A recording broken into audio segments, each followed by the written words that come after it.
How could you trust your father with Aiden?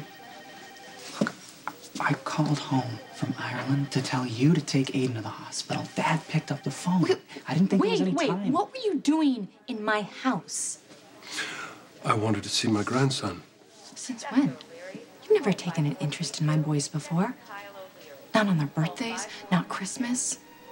You didn't even show up to Jake's memorial. You're probably getting drunk just like you did the night Jake died. I do not want your father anywhere near my boys. I've already lost one son. There's no way in hell I'm gonna bury another one because of him. Family's never been high on your priority list, has it, Luke? So why, all of a sudden, did you come over to see Aiden? Hoping to find absolution? Taking comfort in knowing you didn't kill Lucky's real son? Jake was my son as much as Aiden. But Jake wasn't your blood, and neither is Cameron. Pretty much explains why your father's never taken an interest in them. But Aiden's different.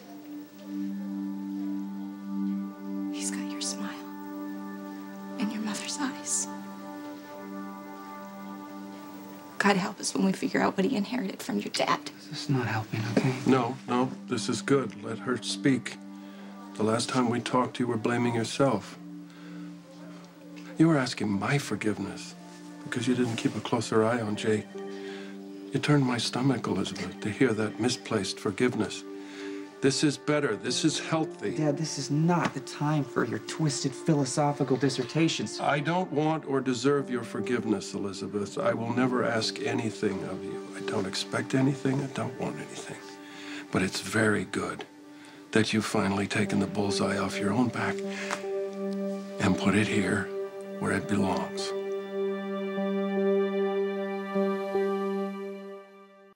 I've never been big on sharing my personal business, ever. Tracy would be happy, I'm sure, to sit down with you and talk about that. She'd like to talk about how I'm the most selfish man in the world because I won't share my personal business. But luckily, we're divorcing, so she's not going to have to be inflicted with my miserable life. And I'm very glad that you and I no longer have to share the responsibility for Jake's death. Am I supposed to be impressed? That nothing can break through that wall you've built around you? Not guilt, not regret. Certainly not the death of my son. If that's what you need to believe. Damn you, Luke, just take responsibility. I don't know what you expect me to do to demonstrate that I take full responsibility for Jake's death. I do. I've never denied it. I've never tried to escape culpability. But you don't see it that way, and I find no pleasure in arguing with you. I just hope someday, somehow, we'll be able to get past this. And then what? And then you want me just to welcome you back into Aiden's life? I can promise you, that is never going to happen. Okay, look, why don't I just take you back to your room? You can rest, and we can talk about it. Sleep's not going to change how I feel about your father or what he took from us. We were supposed to protect him, Lucky. We were supposed to keep him safe. We promised Jason we would give him a good life. He had a good life. He was 4. He was 4 years old. He never even had the chance to live a life. He never got to go to school. He never got to play on his favorite soccer team. He was cheated out of a future. We were cheated because of him. You never even slowed down, did you, Luke? You just kept on going. You just ran over my baby. You never even stopped. I'm not going to calm down. I am not going to calm down, and I'm not going to stand here and listen to your father tell me that this is therapeutic or that I should move past losing my son. This is your fault, Luke. This is your fault that I lost my... Hey, help! Somebody! Help! I need a wheelchair. The fact that you ended up in a heap on my floor tells me otherwise. Could you get a doctor to check her out just in case? Yes, I'll page one as soon as I get it back to the room. And as soon as you guys stop with all this hollering and screaming that you've been doing. Now, I don't care who was involved or what it was about. You are still recovering, and you need to take it easy. Okay, just take me to my room, please. And how about you? How are you doing?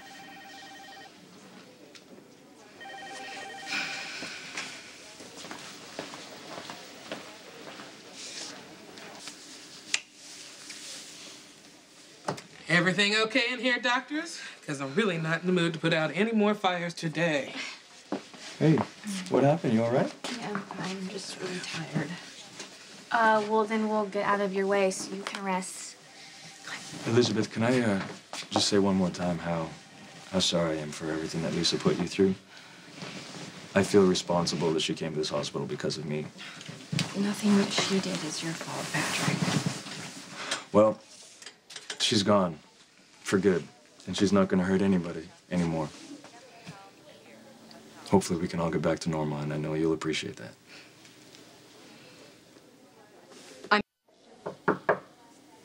Come in. Hey. How you feeling? Embarrassed that I caused a scene. I'm sorry. I should have told you sooner. Dad was the one who brought Aiden in. Why would you take a chance like that? He was the last person I expected to pick up the phone when I called home from Ireland, and I was so worried about Aiden. I didn't think I had a choice. Okay. All right. I know Aiden is gonna be fine because your dad was able to get him here. I just wish it wasn't him. I understand. So when you were in Ireland, what happened? How did you know Aiden was in trouble? It's a long story. I went to Ireland because of Siobhan. She left this letter explaining that if I went to a certain churchyard, I would receive some kind of message. Did you? Yeah, I did. But it wasn't from her. It was from Jake. From Jake? Yeah. And look, I know this is gonna sound crazy, but it's what happened. I don't know how to explain it, but I went to the churchyard and I fell asleep, okay? When I woke up, there were these pebbles laying on the ground beside me, but they had been arranged into words, and it spelled out, "Go home, Daddy."